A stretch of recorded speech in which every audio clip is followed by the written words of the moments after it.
Let me take a moment and talk about Riverside.fm. It allows you to record studio quality audio and up to 4K video. When you need to record audio and video, Riverside.fm can do it. So if you're looking for a hero platform for all your recording needs, from podcasts to webinars to any video content, Riverside.fm. I've got a promo code for you where you'll receive a 30% discount on the first 3 months of your subscription. I'll give it to you twice. The promo code is SHIPIT. All one word, SHIPIT, and you'll pick up a 30% discount on your first 3 months of your subscription. Riverside.fm. In this episode of the Pigskin Dispatch, we discuss another one of the legendary early professional football team. This time, the Pottsville Maroons. Their story is more than that of the lost championship, and we hope to further preserve the franchise's history with this presentation. Their story's coming up next. This is the Pigskin Daily History Dispatch, a podcast that covers the anniversaries of American football events throughout history on a day-to-day basis. Your host, Darren Hayes, is podcasting from America's North Shore to bring you the memories of the gridiron, one day at a time. So as we come out of the tunnel of the Sports History Network, let's take the field and go no huddle through the portal of positive gridiron history with pigskindispatch.com. This podcast is part of the Sports History Network, your headquarters for the yesteryear of your favorite sport. You can learn more at sportshistorynetwork.com. Hello, my football friends. This is Darren Hayes of pigskindispatch.com. Welcome once again to the Pigpen, your portal to positive football history, and to the early pro football team series that we'd like to cover at the beginning of each and every week. To start off that week, just reflecting back at some of these great teams. And we've talked about many of these early teams during the Pigskin Dispatch podcast and on the pages of the website, including the Pottsville Maroons. And as recently as this past December, the Maroons were the subject of the controversy that they famously were part of the 1925 NFL championship saga that happened there. Most of us are very familiar with the story. The NFL president, Joe Carr, having to boot its top team from the league in the NFL for violating the territorial rights of the Frankfurt Yellow Jackets to play a postseason game. Thus, Carr stripped the franchise of the 1925 NFL title and handed it to the team they defeated near the end of the season, the Chicago Cardinals. However, the story of Pottsville's professional football team goes much deeper than the lost championship year. According to multiple sources, the town of Pottsville, which is northeast of Harrisburg, Pennsylvania, says that this was the smallest city in NFL history to host a league franchise. In the introduction of the author David Fleming's book, The Breaker Boys, the NFL's greatest team and stolen 1925 NFL championship, legendary halfback Red Grange, a few decades after he last strapped on a helmet, reflected on the mining town of Pottsville, remembering his first impression of it so many years earlier. Grange, who was born in nearby Forksville, PA, was seemingly impressed with the town that in the mid-1920s was bustling with new construction and business activity. Now, there was a lot of money there from the mining industry, even though there was only some 20-some thousand people there. He was also extremely impressed with the fan support of the town of 27,000 and at the play of its famed football team, a team that Fleming describes as the perfect football machine in 1925. It's easy to see why the Maroons were thought of in this way, as in 1925 the team finished with a 14-2 record on the year, thumping their closest contender, the Cardinals, 21-7 in a game that mattered, as well as the tough opponents such as the Cleveland Bulldogs, the Canton Bulldogs, the Akron Pros, and the Rochester Jeffersons, among others. The two losses were suffered against the Providence Steamrollers 0-6 and the Frankfurt Yellow Jackets 0-20. But both of these early season losses in 1925 were well avenged later on in the season as they smashed Providence in the second meeting 35-0 on the road and then blanked the Yellow Jackets at home 45-0. Perhaps their biggest accomplishment was knocking off the Notre Dame All-Stars, featuring the Four Horsemen. 9-7 was the score of that game, at a time where the pro teams almost never were able to compete with the top college programs. Ironically, this game was also the one that befell trouble for Pottsville. For more on the 1925 controversy, please check out our 1925 Pottsville controversy article. There's a link to it in our show notes and on our website, PigskinDispatch.com with this day's article. And also a link to the podcast. The story of how the Maroons came to be is fascinating. Like most Pennsylvania towns of size, Pottsville started supporting a local team in the early 1910s that would compete with other nearby communities on the Gridiron.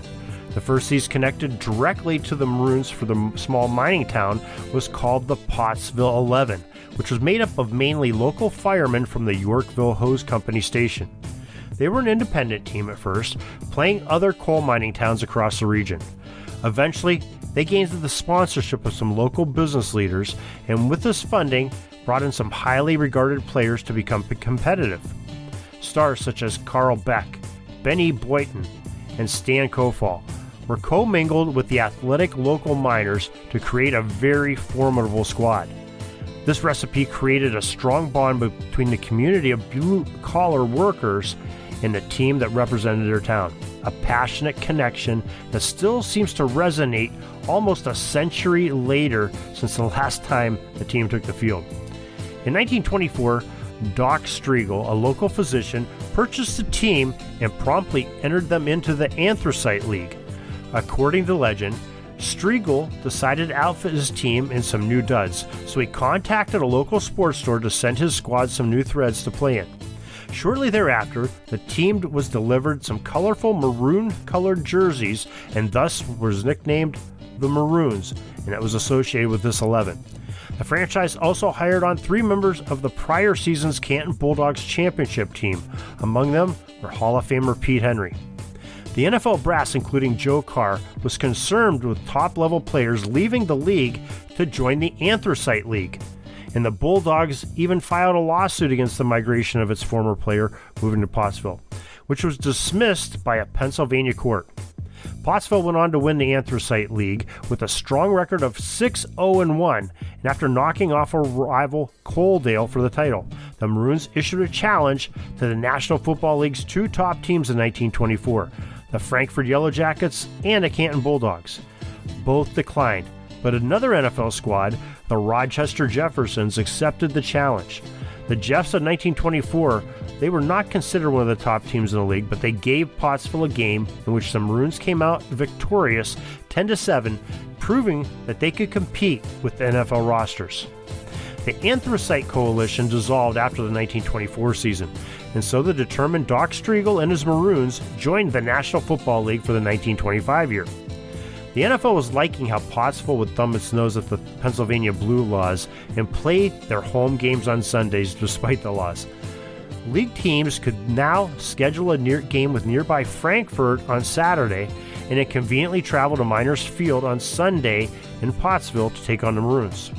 This disregard of the rules was applauded by the NFL in this case, but later would haunt them. Like we said, they were a great success in their inaugural season in the NFL, except for Carr booting them from the league for disobeying his direct instructions of not playing the Notre Dame game in Philadelphia, which violated Frankfurt's territorial rights. And Frankfurt had a game that day, too. After the 1925 season, Red Grange and C.C. Pyle declared that they would create their own pro league, the original AFC American Football Conference, to compete with the NFL. The worry was that the now displaced and well-supported Maroons would become a centerpiece for the new Grange League, so Joe Carr welcomed the Pottsville 11 back in the NFL for the 1926 season. Pottsville again was a top-flight team in the league, taking 3rd place with a 10-2-1 record. In 1927, the team's players were aging, and some were even departing for other ventures. The Maroons slipped into mediocrity with a 5-8 record in 1927, and a poor record at 2-8 the year after that. Doc Striegel then sold the team to a former player who, with partners, moved the franchise to New England to become the Boston Bulldogs. And after some more poor seasons, the franchise soon disbanded. The popularity and admiration for the Maroons have even to this day stayed alive. After much petitioning by the community, the NFL in 1963 issued a commission to study the claim of the lost title of 1925. A vote of league owners went 12-2 in favor of continuing to recognize the Cardinals as the champions. The lone support for the Maroons case was George Halas of the Bears and Art Rooney Sr. of the Steelers.